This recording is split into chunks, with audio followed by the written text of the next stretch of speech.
Romantikong mensahe ng kaarawan mula kay Ozgay Girl kay Ken Yaman.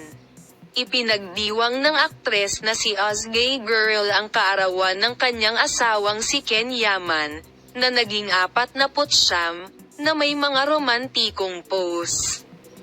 Sumulat si Ozgay Girl ng maligayang kaarawan darling note sa ilalim ng mga larawan.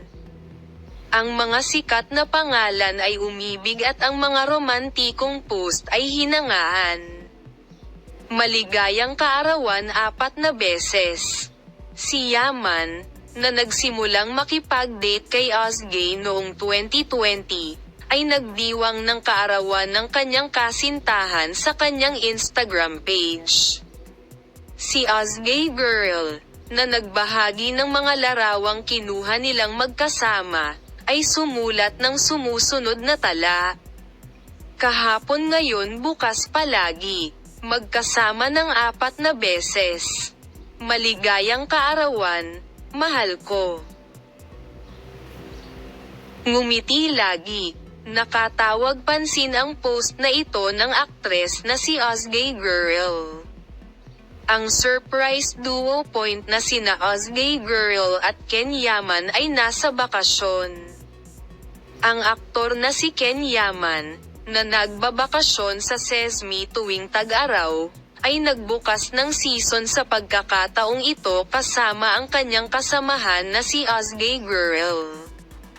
Nagawa ni Yaman na maging sentro ng atensyon ang mga karakter na ginampanan niya sa TV series na kanyang pinagbidahan. Nakita ang aktor sa isang beach sa Seftlikoy kasama si Ozgay Girl noong isang araw. Si Ozgay Girl, na gustong magpalamig sa lalong madaling panahon sa mainit na panahon, ay dali-daling pumunta sa dagat at naghintay ng ilang sandali kasama si Ken Yaman para masanay sa malamig na tubig. Manatiling nakatutok para sa mga balita tungkol kina Ken Yaman at Ozgay Girl, kung saan ang pag-iibigan mula sa Mariingle na mag-asawa ay nakatanggap ng mga like pagkatapos ng mga like sa social media.